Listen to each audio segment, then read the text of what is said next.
Hi అండి. అందరికీ నమస్కారం. Welcome to my channel. ఈ వీడియోలో ఏపీ ప్రభుత్వ ఉద్యోగుల కీలక సమాచారం అండి. 24 ఇయర్ స్కేల్. దీనికి సంబంధించిన పూర్తి వివరాలు ఈ వీడియోలో తెలుసుకుందాము. వీడియో అయితే ఎక్కడే గాని స్కిప్ చేయకుండా ఎండ్ వరకు చూసేయండి. అప్పుడే ఇన్ఫర్మేషన్ పూర్తిగా అర్థమవుతుంది. అలాగే వీడియో చూస్తున్న ప్రతి ఒక్కరు వీడియోకి లైక్ చేయండి ఫ్రెండ్స్. ఈ వీడియోని తోటి ఉద్యోగ మిత్రులతో షేర్ చేయండి. కొత్తగా మన ఛానల్ చూస్తున్నట్లయితే సబ్స్క్రైబ్ చేసుకోండి ఫ్రెండ్స్. సబ్స్క్రైబ్ చేసుకున్నట్లయితే నేను చేసే వీడియోస్ అన్నీ మీ వరకు రీచ్ అవుతాయి. ఇక ఆలస్యం చేయకుండా వివరాల్లోకైతే వెళ్ళిపోదాము. ఫ్రెండ్స్, ఇక విషయానికొచ్చినట్టయితే ఆంధ్రప్రదేశ్ ప్రభుత్వ ఉద్యోగుల కోసం కీలక అప్డేట్ అండి. 24 ఇయర్స్ స్కేల్ గురించి ఆంధ్రప్రదేశ్ రాష్ట్ర ప్రభుత్వ ఉద్యోగులకు కీలకమైన 24 ఇయర్స్ స్కేల్ గురించి ఒక ముఖ్యమైన సమాచారం వెలువడింది. ఇది ఉద్యోగ ప్రగతిలో ఎంతో కీలకమైనదిగా పరిగణించబడుతుంది. అయితే దీని అమలు, ప్రమోషన్‌లపై ప్రభావం, ఇంకా ఉద్యోగులకు కలిగే లాభనష్టాలు ఏంటి అనేటటువంటి అంశాలను వివరంగా తెలుసుకోవడం చాలా అవసరము. అసలు 24 ఇయర్స్ స్కేల్ అంటే ఏమిటి? ముందుగా 24 ఇయర్ స్కేల్ అనేది ఉద్యోగుల్లో ఎక్కువ కాలం ఒకే స్థాయిలో కొనసాగుతున్నప్పటికీ, సేమ్ క్యాడర్‌లో కొనసాగుతున్న ఉద్యోగుల కోసం.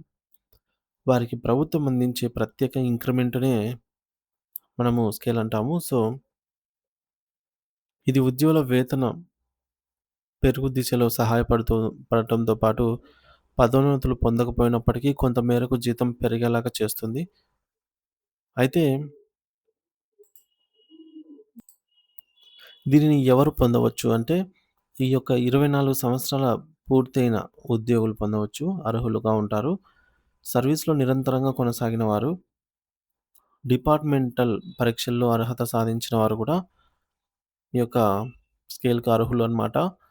ప్రమోషన్ పొందకపోయినా 24 సంవత్సరాలు పూర్తయిన వారికి ఇది వర్తిస్తుందన్నమాట. ఎటువంటి ప్రమోషన్ లేకపోయినా సేమ్ క్యాడర్‌లో కంటిన్యూ అయిన వారికి.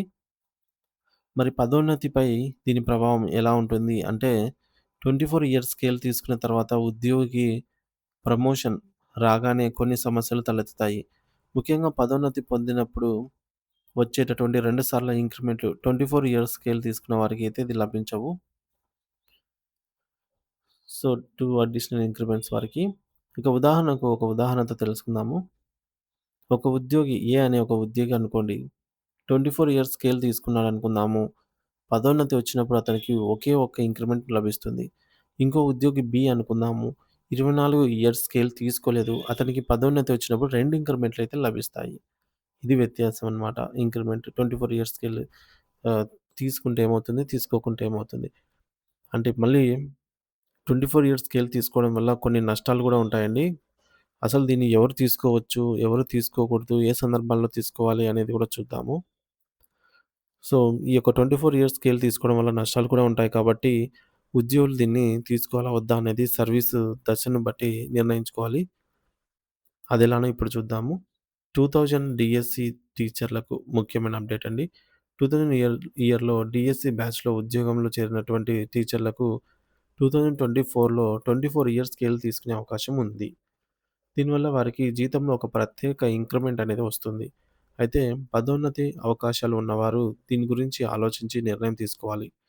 అంటే మనకు పదోన్నతి ఉంది అనుకోండి, ఇది తీసుకోకపోవడం మంచిది. ఓకే. ఇప్పుడు సరైన నిర్ణయం ఎలా తీసుకోవాలని చూద్దాము. మీరు సర్వీస్ ఏ దశలో ఉంది అనేది ఫస్ట్ పరిశీలించుకోండి. త్వరలో పదోన్నతి పొందే అవకాశం ఉందా? ఉంటే ఈ 24 ఇయర్స్ స్కేలు తీసుకోవడం కరెక్ట్ కాదు. సరికాదు. తీసుకోకపోవడమే మంచిది పదోన్నతి ఉన్నప్పుడు దగ్గరలో. పదోన్నతి వచ్చే అవకాశం లేకపోయినట్టయితే ఈ 24 ఇయర్స్ స్కేల్ తీసుకోవడం ప్రయోజనకరంగా ఉంటుందన్నమాట వీరికి. దీనికి సంబంధించి అధికారిక ఉత్తర్వులను చదివి పూర్తి అవగాహన అయితే పొందగలరు. ముఖ్యమైన విషయాలు 24 ఇయర్స్ స్కిల్ తప్పనిసరి ఏం కాదండి. ఉద్యోగి కోరుకుంటేనే తీసుకోవచ్చు. దీనిని పొందాలంటే సంబంధిత శాఖ అధికారులకు లేఖ ఇవ్వాలి. Request letter. ఇది రెగ్యులర్ ఇంక్రిమెంట్ లాంటిదే కానీ ప్రమోషన్‌పై ప్రభావం చూపుతుంది. పదోన్నతి అవకాశాలు ఉన్నవారు దీన్ని ప్రభావం అర్థం చేసుకొని నిర్ణయం తీసుకోవాలి. ఈ 24 ఇయర్స్ స్కేల్ ప్రభుత్వ ఉద్యోగుల వేతన అభివృద్ధిలో ఒక ముఖ్యమైన అంశం.